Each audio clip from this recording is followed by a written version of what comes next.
रात रोहतास जिले के डेहरी से एक ऐसा वीडियो सामने आया जिसे देख हर कोई सिहर जाएगा। डालमिया नगर के मॉडल स्कूल के कुछ छात्रों ने न सिर्फ सांप पकड़ लिया बल्कि उसे अपने बैग में डालकर पूरे परिसर में घुमाया। जिस स्कूल बैग में बच्चे आमतौर पर किताब और कॉपी लेकर स्कूल जाते हैं, अगर उसी बैग से सांप निकले तो आप हैरान हो जाएंगे। वायरल वीडियो रोहतास के डालमिया नगर की है, जिससे देखकर हर कोई सिहर जाएगा। स्कूल के पीछे झाड़ियों में एक सांप सुस्त हालत में पड़ा हुआ था। बच्चे के मुताबिक कुछ छात्र पहले उस सांप पर पत्थर फेंक रहे थे। इस दौरान एक छात्र ने हिम्मत दिखाते हुए लकड़ी के सहारे सांप को उठा लिया और सीधे अपने स्कूल बैग में डाल लिया। जिस बैग में वो रोज कॉपी किताब रखता था, उसी बैग में सांप लेकर बच्चा स्कूल परिसर में घूमता रहा। ये दृश्य किसी फिल्मी सीन से कम नहीं था। जब बाकी छात्रों और लोगों ने बच्चे से सवाल किया तो उसने बताया कि वो सांप को किसी जानकार स्नेक कैचर अमर गुप्ता को सौंप देगा या खुद किसी सुनसान जगह पर छोड़ देगा। इस घटना ने स्कूलों में सुरक्षा और बच्चों की समझ को लेकर गंभीर सवाल खड़े कर दिए हैं। प्रयागराज में सेना का ट्रेनी विमान क्रैश हो गया। एयरक्राफ्ट अचानक हवा में डगमगाया और शहर के बीचों बीच तालाब में गिर गया। पूरी खबर 1 मिनट में देखिए। तस्वीरों में दिख रहे ट्रेनी विमान की ये तस्वीरें उत्तर प्रदेश की है, जहां प्रयागराज में सेना का ट्रेनी विमान क्रैश हो गया। एयरक्राफ्ट अचानक हवा में डगमगा गया और शहर के बीचों बीच तालाब में गिर गया। यह हादसा माघ मेले से 3 किलोमीटर दूर केपी कॉलेज के पीछे हुआ है। स्थानीय लोगों ने घटना की जानकारी पुलिस और प्रशासन को दी, जिसके बाद फायर ब्रिगेड और रेस्क्यू की टीम मौके पर पहुंचकर रेस्क्यू में जुट गई है। रेस्क्यू टीम ने विमान के दोनों पायलटों को सुरक्षित बचा लिया है। सेना का हेलीकॉप्टर भी मौके पर पहुँच गया। हादसे वाली जगह पर दलदली तालाब है और चारों तरफ जलकुंभी उगी हुई है। ऐसे में एयरक्राफ्ट तक कोई भी टीम नहीं पहुंच पाई। प्रत्यक्षदर्शियों ने बताया है कि एयरक्राफ्ट क्रैश होने से पहले 3 लोग पैराशूट से कूद गए थे। वो तालाब में गिरे और दलदल में फंस गए। स्थानीय लोगों ने उनको बाहर निकाला। लोगों ने ये बताया कि यहाँ कॉलेज के पास बच्चे खेल रहे थे, तभी आसमान में रॉकेट जैसी आवाज आई। जैसे ही हम लोग तालाब किनारे पहुँचे तो एयरक्राफ्ट तालाब में गिर गया।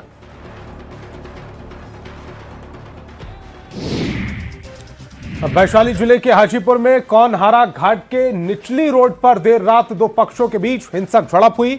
बच्चों के विवाद में शुरू हुआ मामला बढ़कर पत्थरबाजी और मारपीट में तब्दील हो गया। कैमरे में कैद गोलीबारी और अफरा तफरी की ये तस्वीरें वैशाली जिले की है, जहां गर थाना क्षेत्र स्थित कोनहारा घाट निचली रोड पर 2 पक्षों में हिंसक झड़प हुई। इस दौरान जमकर पत्थरबाजी और गोलीबारी हुई, जिसमें कई लोग घायल हो गए। जानकारी के मुताबिक घटना की शुरुआत 2 बच्चों के बीच के हुए विवाद से हुई। देखते ही देखते दोनों पक्ष आमने सामने आ गए और मारपीट शुरू हो गई। मौके पर गोली चलाने की बात सामने आई है। पुलिस घटना स्थल से 3 गोली भी बरामद कर चुकी है। बताया जा रहा है कि पूरा झगड़ा आपसी विवाद से संबंधित है। घटना की जानकारी मिलते ही नगर थाना अध्यक्ष अपने दल बल के साथ पहुँचे, स्थिति को नियंत्रित किया। नगर थाना के आसपास के अन्य थानों की पुलिस भी मौके पर पहुँची। इस बीच भारी संख्या में स्थानीय लोग भी घटना स्थल पर जमा हो गए। पुलिस ने दोनों पक्षों को समझाकर मामले को शांत करा लिया और उसके बाद घायलों को तुरंत इलाज के लिए भेजा गया।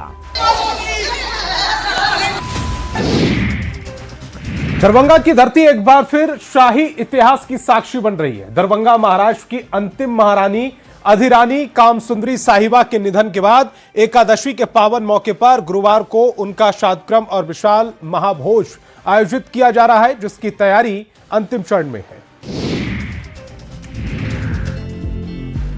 दरभंगा का शाही इतिहास, जहां परंपराएं सिर्फ निभाई नहीं जाती बल्कि पूरी श्रद्धा से जीवित रखी जाती है। दरभंगा महाराज की अंतिम महारानी अधिरानी कामसुंदरी साहिबा के श्राद्धक्रम और महाभोज को लेकर के पूरे क्षेत्र में भव्यता और भावुकता का संगम देखने को मिल रहा है। एकादशी के अवसर पर आयोजित इस महाभोज में श्रद्धालुओं और आम जनों के लिए 56 भोग तैयार किए जा रहे हैं और इसके साथ ही 7 से 8 प्रकार के व्यंजन, कई तरह की मिठाइयाँ और पारंपरिक साग की विशेष व्यवस्था की गई है, ताकि हर आंगतुक प्रसाद के रूप में शाही परंपरा का स्वाद ले सके। आयोजन स्थल पर विशाल पंडाल सजाया गया है। बैठने की बेहतर व्यवस्था, शुद्ध पेयजल, साफ सफाई और सुरक्षा के व्यापक इंतजाम किए गए हैं। श्रद्धालुओं की संभावित भीड़ को देखते हुए प्रशासन पूरी तरीके से सतर्क नजर आ रहा है। इस शाही आयोजन को विशेष बनाता है बिहार के राज्यपाल आरिफ मोहम्मद खान का आगमन। राज्यपाल गुरुवार को दरभंगा पहुंचकर महारानी अधिरानी कामसुंदरी साहिबा के श्राद्धक्रम में भाग लेंगे। और नीट छात्रा की संदिग्ध मौत मामले में एसआईटी ने जांच की आंच को तेज कर दिया है। रोज नए अपडेट आ रहे हैं, ऐसे में अब एफएसएल की जांच रिपोर्ट का इंतजार है। नीट छात्रा की संदिग्ध मौत के मामले में अब एम्स की फॉरेंसिक रिपोर्ट पर सबकी निगाहें टिकी है। पीएमसीएच के पोस्टमार्टम रिपोर्ट के विस्तृत अध्ययन के लिए एम्स निदेशक ने 5 सदस्यीय विशेषज्ञ बोर्ड का गठन किया है। मेडिकल बोर्ड की ये रिपोर्ट पुलिस जांच के लिए निर्णायक साबित होगी और मौत के पीछे छिपे असली कारणों का खुलासा करेगी। एसआईटी ने अपनी तफ्तीश तेज करते हुए 3 संदिग्धों को हिरासत में लिया, जिनमें 2 मृतका के करीबी बताए जा रहे। पुलिस टीम ने जहानाबाद स्थित घर पर परिजनों से पूछताछ की। रेलवे स्टेशन की सीसीटीवी फुटेज खंगाले, जिसमें छात्रा अपनी मां के साथ नजर आई। पूछताछ के आधार पर मामले के जल्द खुलासे की उम्मीद है। आपको बता दें कि 6 जनवरी 2025 को पटना में रहकर नीट की तैयारी कर रही छात्रा को अस्पताल में एडमिट किया गया है। 11 जनवरी को छात्रा की मौत हो गई। एसआईटी गठित होने के बाद जांच में तेजी आई, लेकिन अभी भी छात्रा की मौत की गुत्थी अनसुलझी है और कई आरोपी पुलिस की गिरफ्त से बाहर हैं। ऐसे में सवाल ये है कि नीट छात्रा को न्याय कब मिलेगा।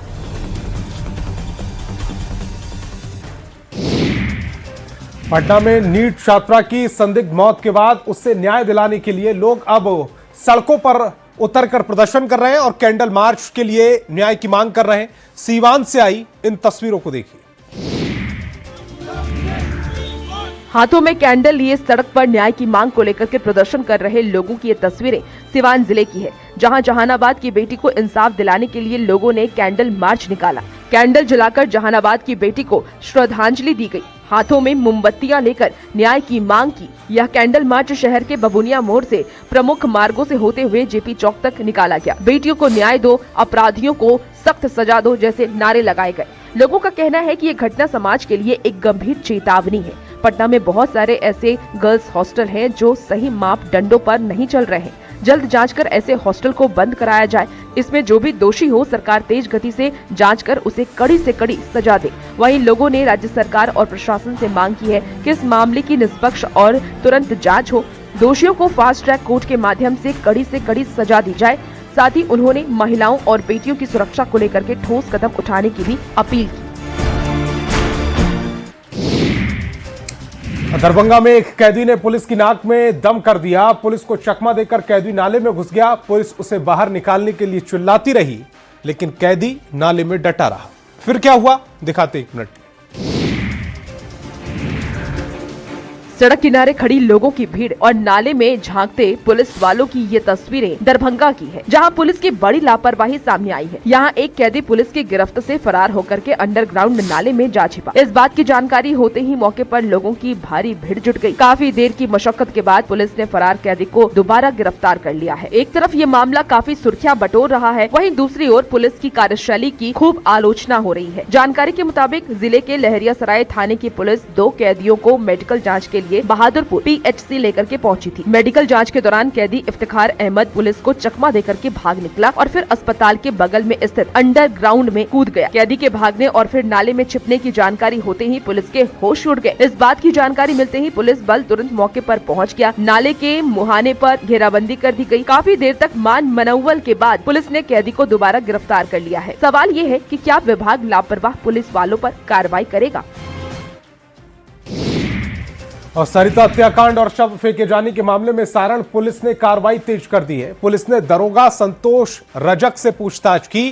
क्या है पूरी खबर, दिखाते 1 मिनट। छपरा के सोनपुर में हुए सरिता हत्याकांड की जांच अब तेज कर दी गई है। इस मामले में संदेह के घेरे में आए दारोगा संतोष रजक से पुलिस ने लंबी पूछताछ पूरी कर ली। पूछताछ के दौरान घटना के समय उनकी लोकेशन, उस दौरान किन किन लोगों से बातचीत हुई, इन सभी बिंदुओं पर विस्तार से जानकारी जुटाई गई। इसके साथ ही दारोगा संतोष रजक और मुख्य आरोपी सत्येंद्र के बीच संबंधों को लेकर भी पुलिस ने गहनता से पूछताछ की है। पुलिस ने अब उस दरोगा से पूछताछ की है। जैसा कि हमारी बात हुई है वरीय अधिकारियों से, दरोगा की भूमिका को संदिग्ध मानते हुए पुलिस ने अब ये जांच शुरू कर दी है और उससे पूछताछ में कई अहम जानकारियां मिली है और उन जानकारियों को अब वेरिफिकेशन के दायरे में रखा गया है। वेरिफिकेशन के बाद पुलिस का कहना है कि दरोगा के ऊपर भी कार्रवाई की जाएगी। दारोगा से प्राप्त जानकारी के अनुसार पुलिस पड़ताल कर रही है। आपको बता दें कि घटना के 4 दिन बीत जाने के बाद भी आरोपी पति सत्येंद्र अब तक फरार है। उसकी गिरफ्तारी के लिए गठित एसआईटी लगातार अलग अलग ठिकानों पर छापेमारी कर रही है। और दरभंगा में स्कूल वैन से गिरकर एक बच्चे की मौत हो गई, जिसके बाद से स्कूल बसों की सुरक्षा को लेकर सवाल खड़े होने लगे हैं। क्या है पूरी खबर, दिखाते हैं 1 मिनट में।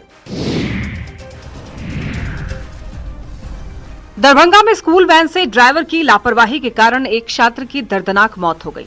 ये मामला सदर थाना क्षेत्र के लोआम गांव का है। जानकारी के मुताबिक अमन एकेडमी स्कूल का वैन 6 छात्रों को लेकर घर छोड़ने जा रहा था।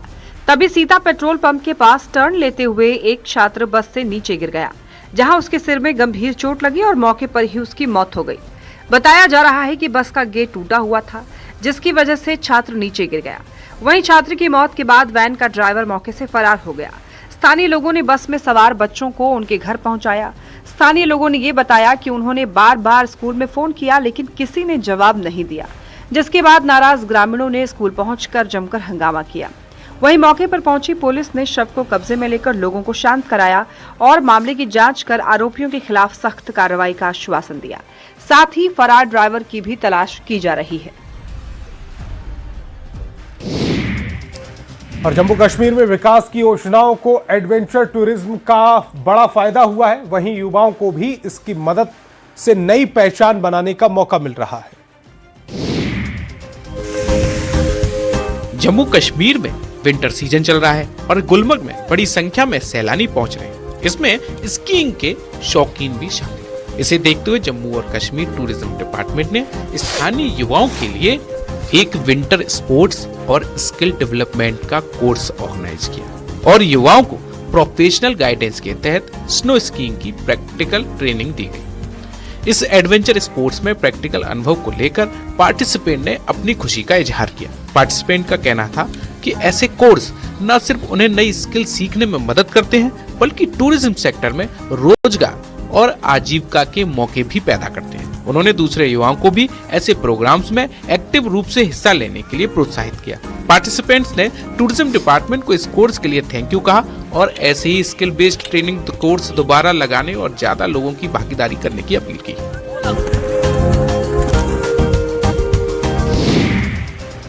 बिहार में सरस्वती पूजा की तैयारी शुरू हो गई है। बक्सर में प्लास्टिक के टेंट में एक परिवार मां सरस्वती की प्रतिमाओं को गढ़ रहा है। मिट्टी की मूर्तियों में जीवन के रंग भरते महिला और पुरुष की तस्वीरें बक्सर की है, जहां एक प्लास्टिक के टेंट में एक परिवार मिट्टी से मां सरस्वती की प्रतिमा को गढ़ रहा है। 23 जनवरी को सरस्वती पूजा है और उससे पहले सभी मूर्तियों को तैयार कर देना है। ऐसे में परिवार रात दिन मूर्तियों को गढ़ने में जुटा हुआ है। जानकारी के मुताबिक राजस्थान के पाली जिले के प्रतापगढ़ गाँव के रहने वाले अंबालाल पिछले 10 साल से बक्सर रेलवे स्टेशन के मैदान में सरस्वती पूजा के लिए मूर्तियाँ बना रहे हैं। वो बताते हैं कि पढ़ाई 5वीं क्लास के बाद छूट गई, उसके बाद जीवन की दिशा तय हो गई। मिट्टी, रंग, औजार और लगातार सफर, इस काम में अंबालाल अकेले नहीं है। उनकी पत्नी सगुना मूर्तियों की बारीक नक्काशी करती है, लेकिन वो भी कम पढ़ी लिखी है। 3 पीढ़ियां देवी की सेवा में लगी हुई है, लेकिन विद्या अब तक इस परिवार तक नहीं पहुंची। परिवार के सभी सदस्य टेंट में रहते हैं। इसी टेंट के नीचे मूर्तियां भी हैं और रोजमर्रा का जीवन भी। सरस्वती पूजा के बाद ये परिवार गणेश की मूर्ति बनाने के लिए हैदराबाद चला जाएगा।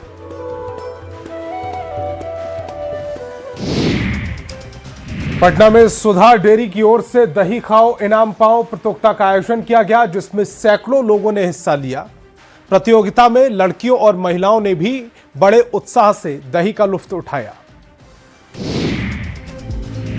लोगों के हुजूम के बीच जल्दी जल्दी दही खाते महिला और पुरुष प्रतिभागियों की ये तस्वीर राजधानी पटना की है, जहां मकर संक्रांति को लेकर दही खाओ इनाम पाओ प्रतियोगिता आयोजित किया गया, जिसमें बिहार ही नहीं बल्कि पड़ोसी राज्यों से आए महिला और पुरुष प्रतिभागियों ने बढ़ चढ़कर हिस्सा लिया। प्रतियोगिता में पुरुष वर्ग के पटना के कुलकुल कुमार और महिला वर्ग में रोजी प्रवीण ने प्रथम पुरस्कार जीता। बता दे, बिहार और झारखंड से लगभग सैकड़ों लोगों ने पंजीकरण कराया था, जिनमें से 400 प्रतिभागियों ने हिस्सा लिया। पुरुष वर्ग में पटना बाढ़ निवासी कुलकुल कुमार ने 3 मिनट में 3 किलो 105 ग्राम दही खाकर पहला पुरस्कार अपने नाम किया। सदीशोपुर पटना के अनिल कुमार द्वितीय पुरस्कार प्राप्त किया, जबकि संपतचक पटना के अजीत कुमार ने तृतीय स्थान हासिल किया। महिला वर्ग में पटना के अलीनगर निवासी रोजी प्रवीण ने 3 मिनट में 3 किलो 340 ग्राम दही खाकर प्रथम पुरस्कार जीता।